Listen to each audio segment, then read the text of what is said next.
Well, hello, listeners. I am so excited for today.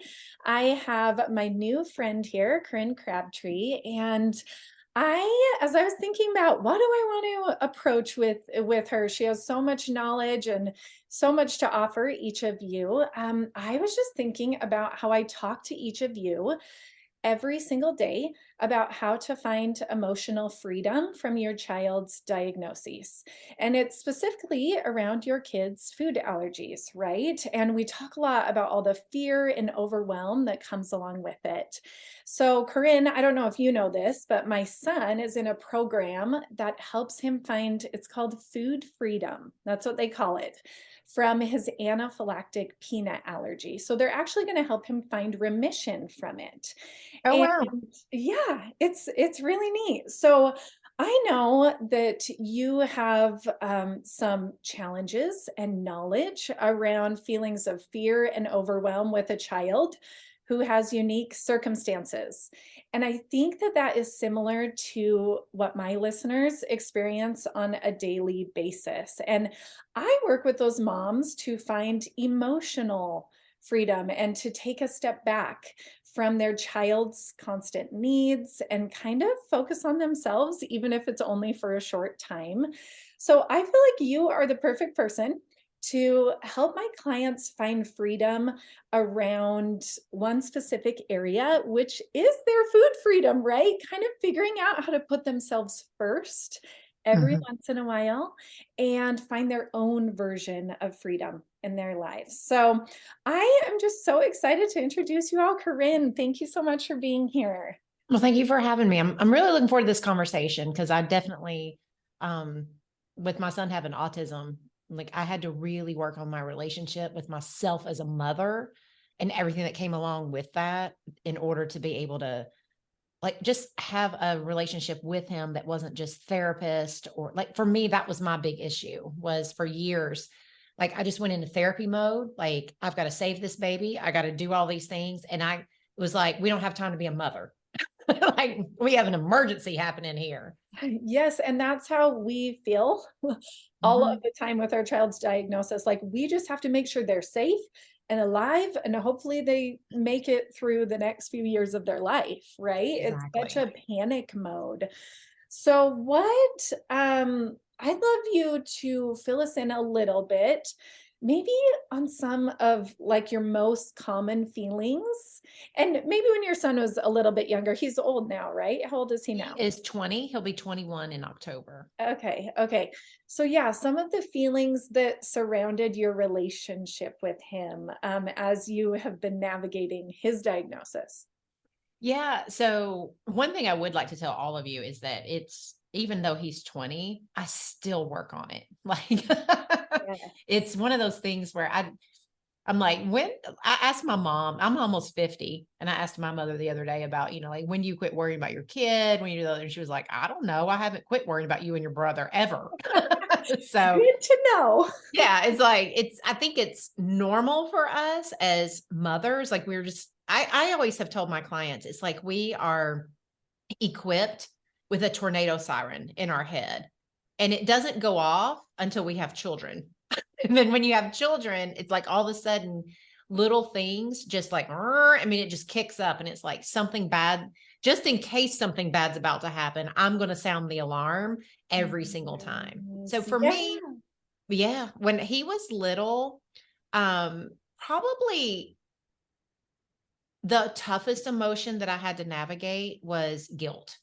I had a lot of guilt around, and it would come in waves of different things. And it literally lasted, it probably didn't start going away until like 2020, like during the pandemic. Cause I remember getting coached on this, Yes, I was which going was to say why did it start going away? Was it because of his circumstance or something no, clicked for you, it right? was the exact same things were happening all the time. I really had to change my outlook on it. So when he was little, the initial waves of guilt came in from I, I felt guilty that I couldn't fix him Mhm. all the time. Like I should be able to fix him, or there's going to be something that comes out and like I should be able to find this, or like I was always worried that there was some discovery or something out there and I just wasn't finding it, or I would feel guilty for getting tired, like, and not wanting to, like, he was real high needs.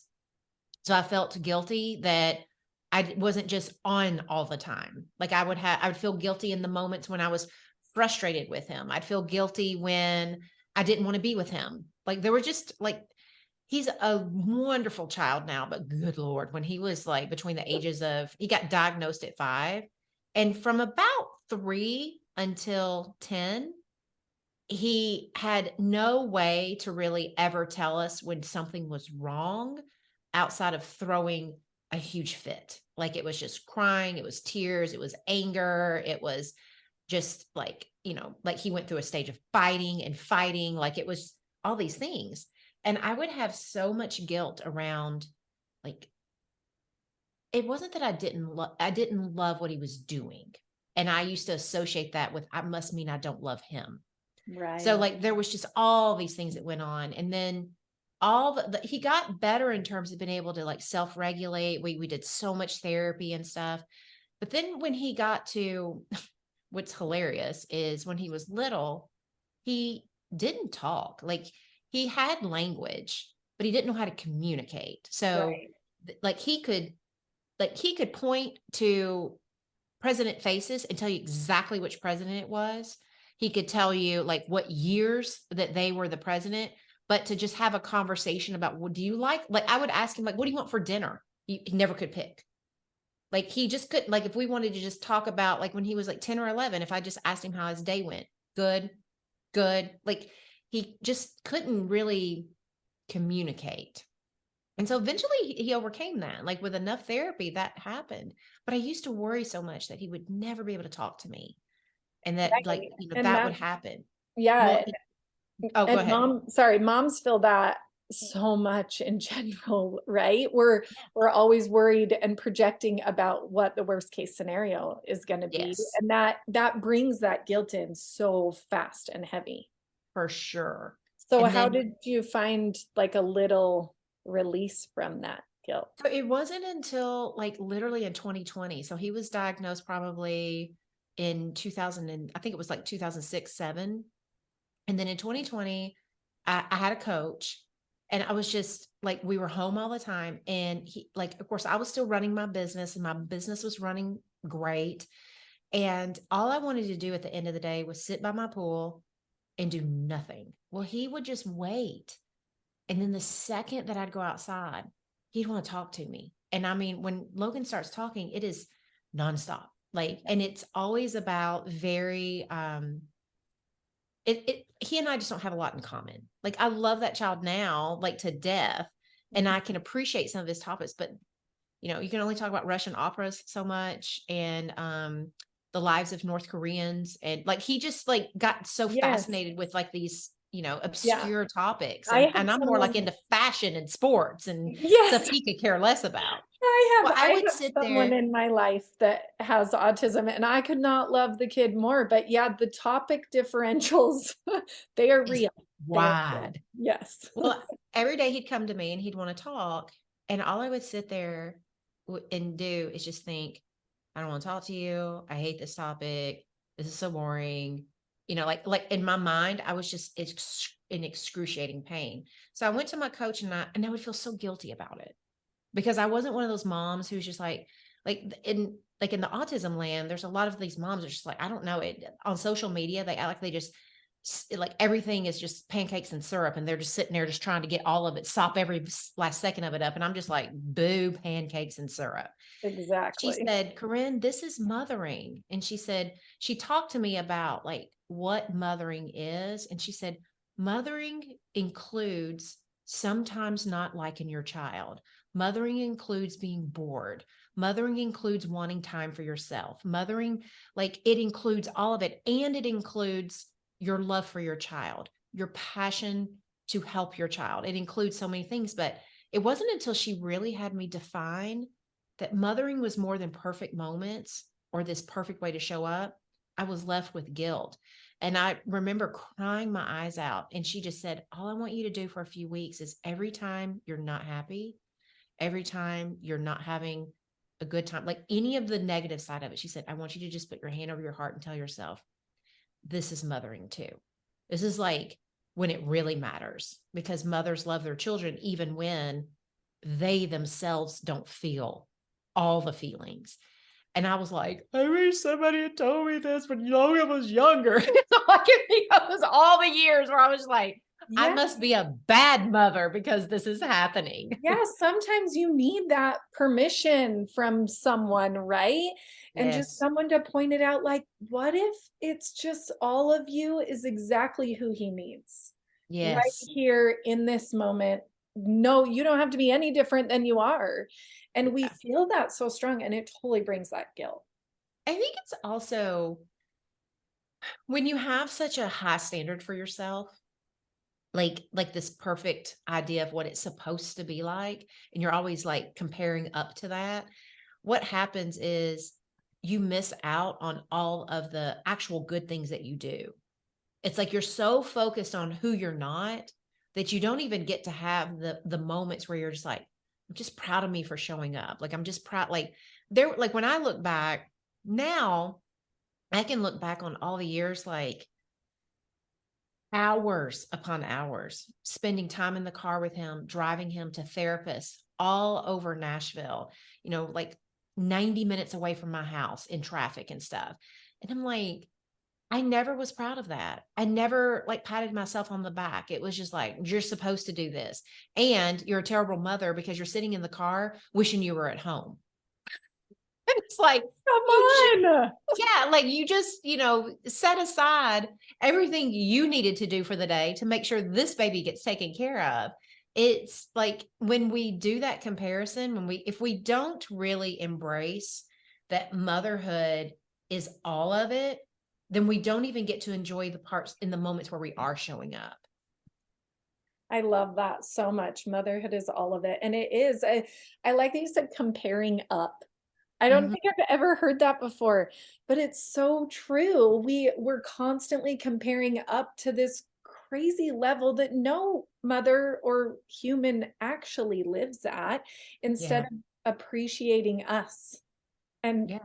taking a breath and looking at how awesome we are sometimes, Mhm. for For sure. sure. So I want to talk to you a little bit about processing fear. And I have listened to you quite a bit, and I know that you're a master at this. And I feel, as well as all of my listeners, this and my clients, this is what we tend to coach on most, is the fear that we have around our child's futures. Yes. So can you like kind of help us, I don't know, walk us through how you have done it, how maybe in the past and now how would be best to do it for yourself? So I think like I guess what's really helped me recently is because I really had to just come to grips with really don't know what's going to happen in Logan's future.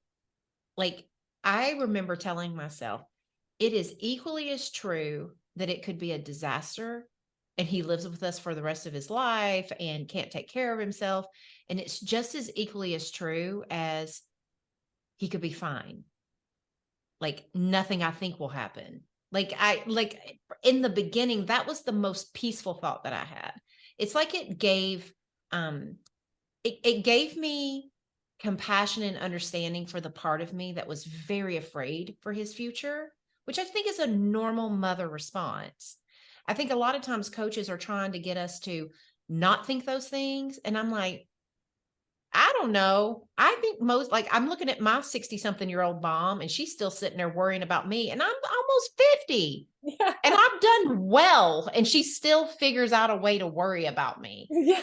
Like I just think like rather than trying to extinguish it or whatever, it's like just know when it's happening, but at least give yourself the grace to say, I think it's normal for moms to worry, but the healthiest thing that we can do for ourselves is just tell ourselves the truth. Our worries and fears aren't the only truth in the room. There are other things that are equally as true, just like everything you think bad that's going to happen. There's probably other things that could happen. They may not be the best. They may be awesome. You just like, it's like this whole idea of we really never can predict the future, but our brains really try because it wants to be certain. So one of the things for me has been like to give my brain certainty. I always say, I'm certain of one thing. I have really no idea what will happen. I'm certain that I get afraid of the worst case scenarios because I love him so much. I'm certain that in the moments when I'm scared and when I'm worrying, I can calm myself down. I do a lot of there's like two things that I do a lot of. Number one is what is in my control right now. Like that just brings me so much peace. As someone who is like, I'm not a control freak, but definitely an A-type personality. So I like to take charge. I like to take the lead. And my fears run away with me on things where I can't just fix the outcome. And this is a situation. I can't fix Logan's outcome. I do not know. It's like dependent upon him and his autism. Like there's so many factors that go into it. There's no guaranteeing anything. But what is in my control? And I often tell myself, like for me, I was like, all right, if I can't control Logan's future, what I can control is how much money I put away for his future. I can control how we set up him financially, no matter what happens after we're gone. That was a huge fear for me, was that we would die. He has no siblings. Mhm. He wouldn't be able to take care of himself. And so Yeah. what I knew that I was in control of was figuring out how we would set him up financially so that he could have a life where he was taken care of and all the things. And I worked for years on doing that. And then like I also tell myself in those moments, like I put my hand over my heart and I just take a few deep breaths. And I usually just tell myself, like, you're just worrying. Your mind is creating a lot of catastrophes, most of which is probably not true. And the Mhm. reason why I can believe that in the moment is because when I'm not panicking, when I'm not worrying and freaking out, I often will write about Logan and I will write about our relationship and I will write about his, like, whatever I'm worried about. I Just will in a do it when journal? I'm not just in a journal. I will Mhm. do it when I'm not highly activated or like my mind's running wild, so that the logical side of me can come in and say, here's also things that are true. So just in that moment, like I've already done all that work. I'm not trying to access my logical brain. I'm just reminding myself, girl, you have thought about this before. This is what you do. You sometimes just get so worried and so anxious. It's normal for you. And that right there calms me down enough to where I'm like, now I can breathe. I don't have to freak out. I don't have to do a bunch of crap and be like, oh, why did I do all that later on? Yeah, I mean, just those two things, like accessing, like, what is the truth here? Can it go really bad or will it go maybe good? And then Mhm. normalizing it. I Yeah. love that. Just this is normal. The feelings are normal. The fear is normal. Asking yourself if this is true or not is normal. Yeah. I love that. That is so great. I love those two questions. I'm going to write them down somewhere in my house. I love sticky notes. Do you like sticky notes? Oh my gosh, yes. I have them all over my house. Like I'm always like, I've got some right here, right now. Yes, I put them on my mirror. I'm going to write those two questions. You're going to be on my mirror, Corinne. I love it. Oh, that's awesome. Okay, so I did want to, for a minute, relate this food freedom thing. So we're trying to get our kids to food freedom, to reach their potential with their allergies, getting either where they feel safe and feel free or actually beating their allergies. And the moms that I talk to, so many of them, um, are turning to food or binging food when the stressors of being a mom and raising their child become too overwhelming to them. So, I want to ask you what food freedom even looks like to you. Like, just as a mom, someone who's living life trying to navigate all of this, what is food freedom to you who are a master at teaching this? So one thing is I don't teach, especially my weight loss clients, I don't teach them that any foods are good or bad. Like I always talk to them about when you're eating things, like there's a lot of reasons behind why we eat lots of foods. Sometimes we're eating like it's cultural for us, or we really like the taste. This is a moment that we want to be entertained, or this is a moment where we're eating so that we can be fueled for later or feel physically have more energy. There's lots of reasons why we eat. So when you try to box foods into healthy or not healthy or whatever, you lose out on being intentional behind eating. And one of the concepts that I teach really hard with my clients is you can have food freedom when you start learning how to remove the emotional ties to food. So there are 3 types of eating that most people do that causes weight gain. One is just habit eating. You just get used to eating at certain times, or you just get used to having, like, a lot of times people are like, I'm just in the habit of dessert at night. I've been eating dessert for, 20 something years. And whether you're hungry or not, you're just doing it. So habit eating is a lot of just, I'm just doing it. I've not even questioned doing it in a long time, but I'm aware of the habit. Mindless eating, a lot of us do, which is we don't even realize we're doing it anymore. It's cleaning up. Like I always called myself the human garbage disposal. Whenever I cleaned up from dinner, I was like, whatever's left in the pan went in my mouth. If, Logan left a chicken tender on his plate, I popped that in my mouth. If we were in the car and he didn't finish something, I ate the leftovers. There's mindless eating, which is usually just you have to pay attention. You don't even know you're doing it. Yes. Then there's emotional eating, which is where most of us who are struggling with our children, this is where we are eating because we either want to feel something or we're trying to escape something. And it is the one that every human does at some point, but it's also the one that I like fixing the most with clients because it changes their life. When you clean up habit eating and mindless eating, you'll lose weight, but your quality of life doesn't really change. When you start addressing like eating because it's the only way you know how to give yourself a break, eating because you feel so terrible about your children or your ability, like for me, like the guilt behind not enjoying my child as much. When you cut out all of that eating because you addressed the root cause problem, you learned how to talk to yourself. You learned how to take breaks without guilt. You learned how to put you back into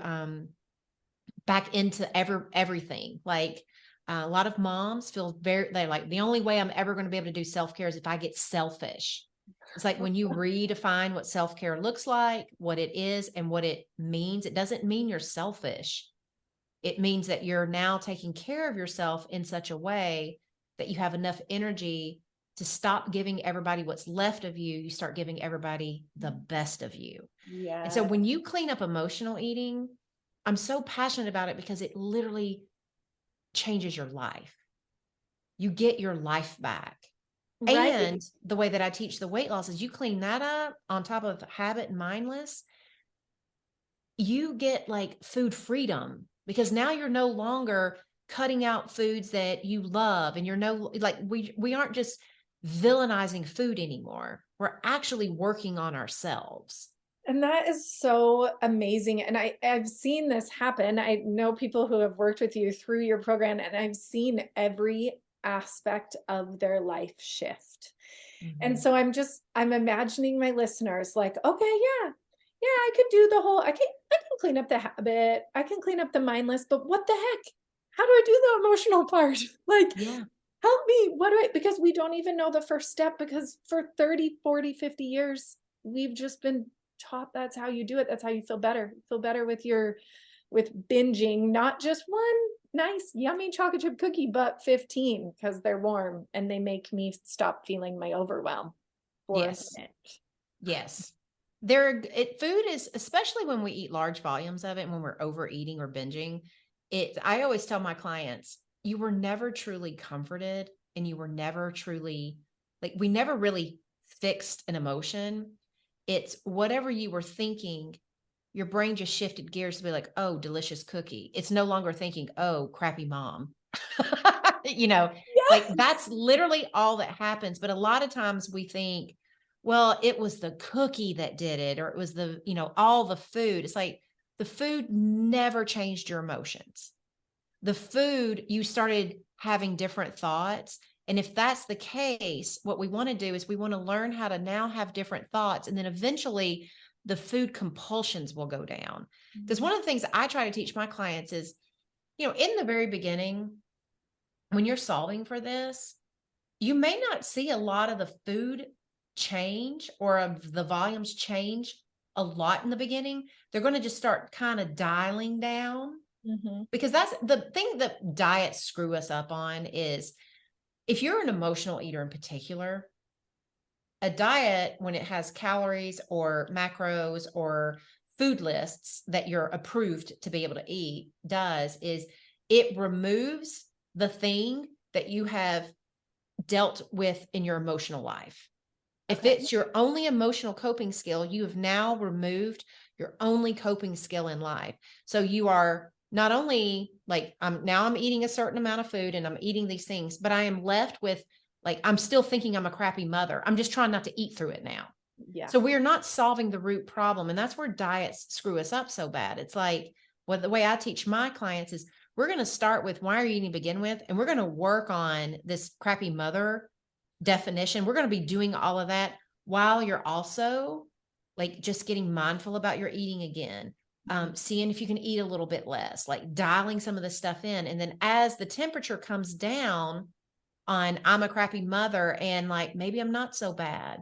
Maybe this is just normal. I think other people are like me. Like as those things come in and compassion and understanding comes in, you're not having to solve an emotion with food anymore. And that's how we end up losing weight. You got to lose that emotional mental weight in order for the physical weight to come along for the ride, especially permanently. Yes, I love that. It's so interesting that right there we're talking about food now, and we jumped right back to those two questions. Like, is it the truth? And is Yeah. this normal? Like Yeah. it can boil down to that. What other questions or things do you do to kind of slow that brain chatter down? To not just make you rush to the food that you think is fixing these feelings. What else do you go to in your brain? So one of the things, so I teach a concept inside my membership that I can like just share here that I think will be Yeah. really helpful for your listeners. It's called the 4 N's. It's the 4 N's to new belief, but it literally, these 4 N's work whether or not if you just need to calm yourself down or whatever. And the first one is just the noticing.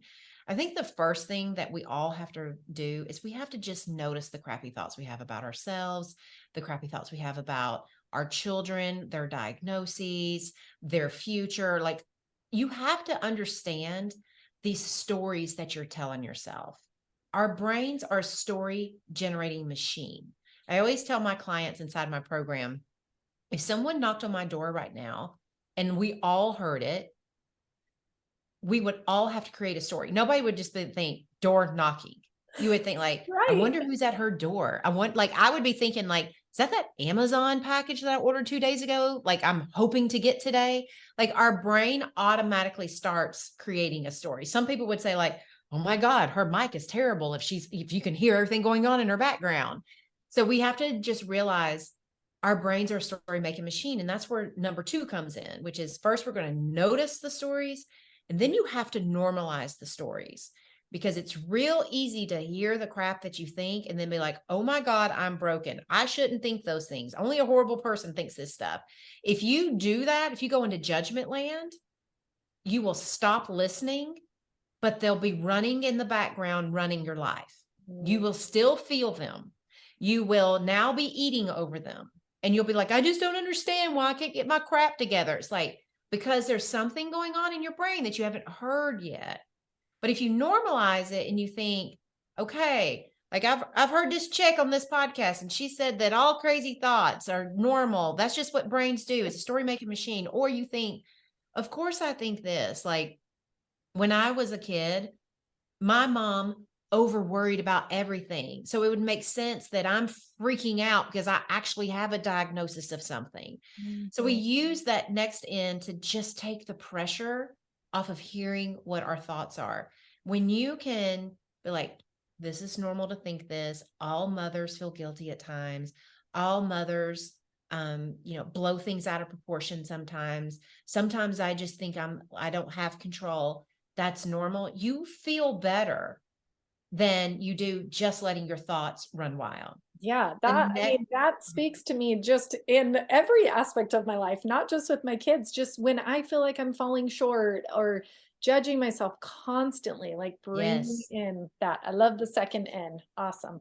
The third one is neutralize. And that's literally where we just get back to the facts.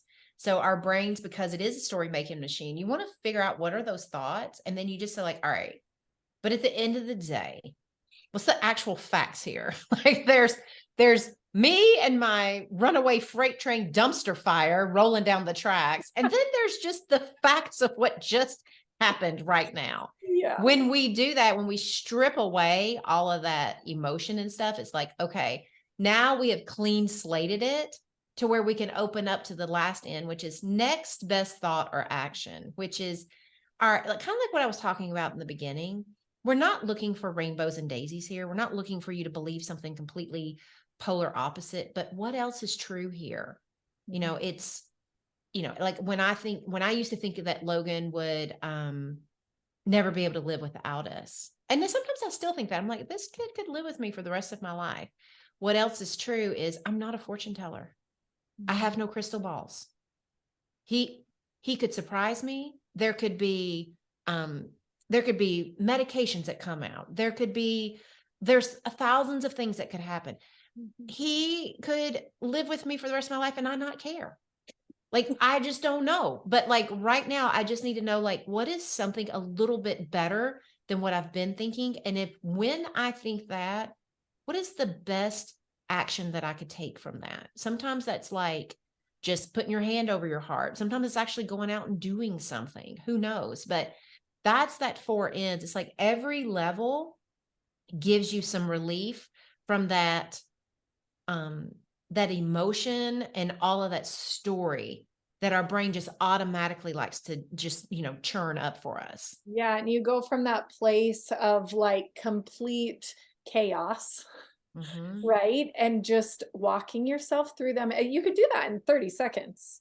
Oh, It yeah. sometimes it might take a day or 7 days, right? But I usually have my clients find their most recurrent painful thoughts Mhm. and do those on paper. It's like what we were talking about earlier. In the moment, when you are in the throes of your emotions and you're just tired, played out stories that come all the time, it is so hard to apply logic in those moments unless you've applied logic at a different time. Right. Like to like it is a wicked ninja skill to be somebody who has like a brand new thought that's just like hairy and thorny and crazy and fully charged with emotion and be like, now let me sit here and ponder for a moment. And what are those four ends? Like most of us are never doing that. No. But when you spend time just working on some of this on a piece of paper or in your journal, then in the moments when it comes up, so your brain has something to access. And so you're not having to lift so hard in the moment. Yeah, and we do that. We make ourselves lift so hard, but with just a little bit of preparation along the way or reflection. I freak out all the time, like all Mm-hmm. the time. I and do too.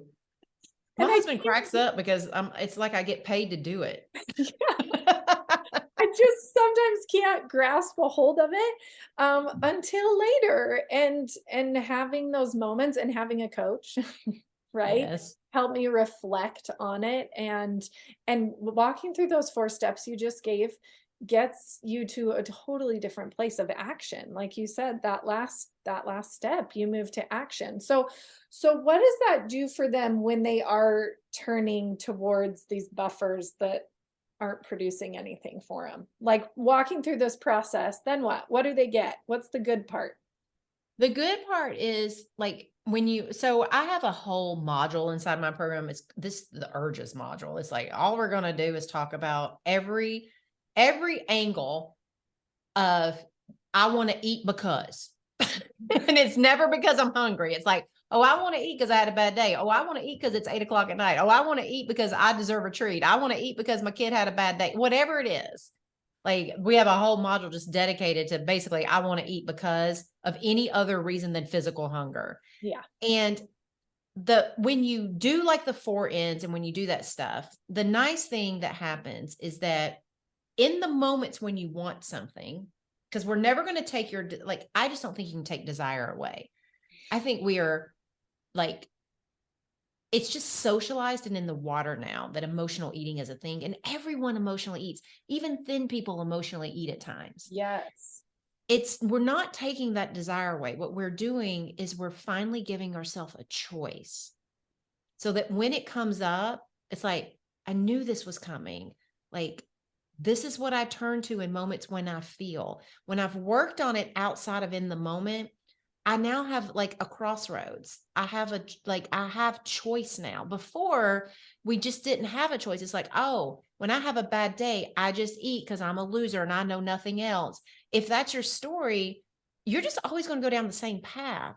But when you've offered up a different story, now it's like, now I have a fork in the road. Which path do I want to go down? And then Yes. sometimes we still go down the old one. That's okay. We're just going to work on like, all right, so the next time this happens and the next time it happens, what do I need? That kind of stuff. But we actually get that choice. We have that moment. Like, one of my favorite clients, her name was Siobhan. She'd been diagnosed with diabetes, and she came into my program because she needed to lose, she wanted to lose like 45 pounds or 40 pounds, something like that. But she was really hoping that it would help her with the diabetes. And when she came into the program, she was like, I didn't realize there's gonna be all this mental work. Like, good Lord, all we do is talk about like, emotional eating and stuff. She's like, Yep. I just wanted help with diabetes. And she ended up losing her weight.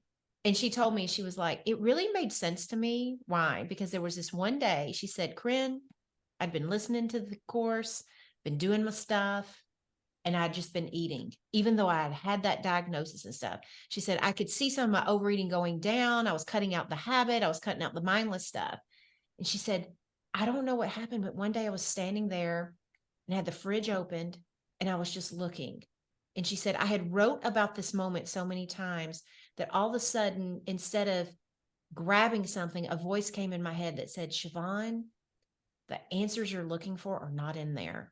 They are inside you. And she said, girl, I closed that door. Oh, I went and sat down and started asking myself what I really needed. And she said, it took me months of hearing you talk about it. But that moment, I finally had the choice. And she said, and after that, I made better and better choices. And that was when my emotional eating started coming like online and started like, it started making sense to me that I didn't need to, it wasn't that I was trying to solve the diabetes. I was literally trying to solve the emotional eating that I was doing that was driving my diabetes. that is so amazing. I think that is so powerful, and it's every aspect of our lives. It's not just standing there in front of the fridge, right? Mhm. Choosing if we want the cookie or the broccoli, whichever. It is choosing how we want to feel, how we want to normalize all of these thoughts that come into our heads all of the time. And we give those thoughts and that food so much power, Yes, so much control over our entire lives, for sure. instead of just reminding ourselves, like, what if there is a choice here? Mm-hmm. Yeah. And it just takes time. I just want all your moms out there to realize, like, we didn't get into this emotional eating boat overnight, especially, when you're talking about your kids. Like, I was just on another podcast. We were just talking about basic like prioritizing in life. And, you know, with our kids, there are usually our highest priority. We can't help but, like, I think about Logan, and as much as I love me and take time for me and stuff, I often think about how much I think about him. And he's 20 years old, and how, like, I may not be a mom who's like doing all the things. But my God, if that kid needs something, I would drop everything in a heartbeat. And I Yeah. have often done that, just been like, there's a part of me, it's like, I am self-sacrificing. I've just learned how to not self-sacrifice all the time.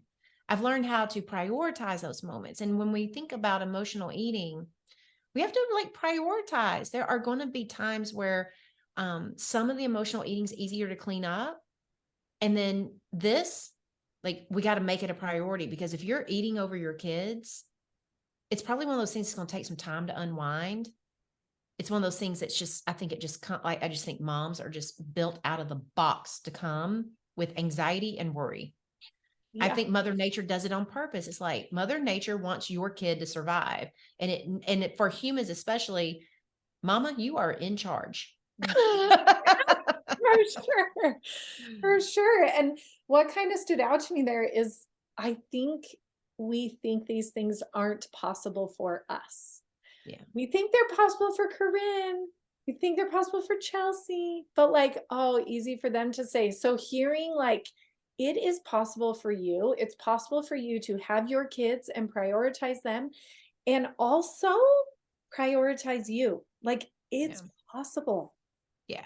I always like to tell people, like, like, we're not going to tell first. The first thing I always tell people is, please don't call taking care of you selfish. Mhm. No one wants to be like, who woke up today and be like, I just can't wait to be selfish today. I can't wait. Like, I hope everyone thinks I'm a selfish bee. Like we're not doing that. And yet we'll say like, well, the only way I'm going to be able to take care of myself is just to get selfish. It's like, well, no wonder you repel it. No Yeah. wonder in the moments, like if you decide to take a bath, if you decide to shave your legs, if you decide to do anything for yourself, you feel gross as hell when you're doing it. If Yeah. you've labeled it as selfishness. So I always tell people, first of all, we have to I think there's like 3 levels of self-care. Mhm. Level 1 is what I just call like, it is the basic version of self-care that no one in the world ever sees. But it's the one that is the most needed. And that's inner self-care. Mhm. It's how you talk to yourself. It is that everything that we've been talking about. It is the relationship you have with you inside your mind about your children, about your mothering, about your life, about your weight, whatever it is. If if you're like literally snowed in life, so busy, like you've got so much you got to do for your kids and stuff, and you don't have time for external self-care, then don't crap out on the inner, Right. because it takes no time for you to like, at best, to squirrel away. If you are sitting on a toilet and Yeah. you are going to potty, you can do the 4 ends on your phone during that time. Yes. Like, it can happen. And most, like, once you start unraveling a little bit what's going on with your story with those 4 ends, no one sees. No one's like suffering, because you're giving yourself compassion, understanding, and a new way to think about things. Then the second level of self-care is what I call micro moments self-care, which is just, if you can stand in your shower an extra 2 minutes, if you're on your way home and before you go in, if you can just sit in your driveway for 2 minutes and do some deep breathing. Like, there's so many opportunities for micro moment self-care in the world. And yet we don't take it, because our definition of self-care usually is weekends away, babysitters, pedicures. It's always these like big, grandiose things. I'm like, oh my God, so many of you would feel better if you just did inner self-care and micro moment self-care. You'd Yes. feel like 1,000% better just with that. Then Mhm. we have like what we call what everybody else sees, which is mama's taking a minute. Mama's going out for a walk. Mama now has to ask for support. Mama has to do some things that maybe some of you would be like, oh, but I want you here. And it's like, and you'll be okay if I'm not. Mhm. Like, that's third level. I'm like, most women try to start with third level, call that selfish, and then wonder why they don't do it. It's Right. like, let's just start at let's start at level 1. Then we Yeah. can move to level 2. And then you're probably going to find that doing level 3, you'll Helps. work it in and you will feel better about it and you won't feel gross, and it will actually be restorative. Yeah. And just starting, and we can all do level 1 and level 2. Everybody can do it. So there's no Yes. excuse there. We all go to the bathroom.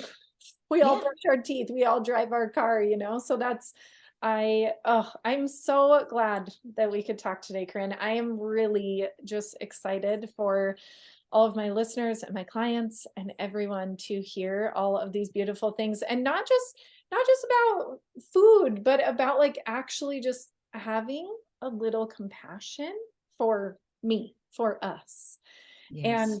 everything that'll create in their lives. Thank you so much. Do you have any send off sentence, favorite quote, anything that like you want to send us off with? Just for everyone, the most powerful thing that happened for me with my mothering was just that whole, no matter what's going on, no matter how I feel in that moment, that's mothering too. Mm, Like just the whole, it gave me so much relief to know that mothering wasn't just one way or some perfect thing. It was, this moment's mothering too. It's all mothering. for sure. Awesome. Thank you so much, Corinne. We're so glad that you could come today. Thank you.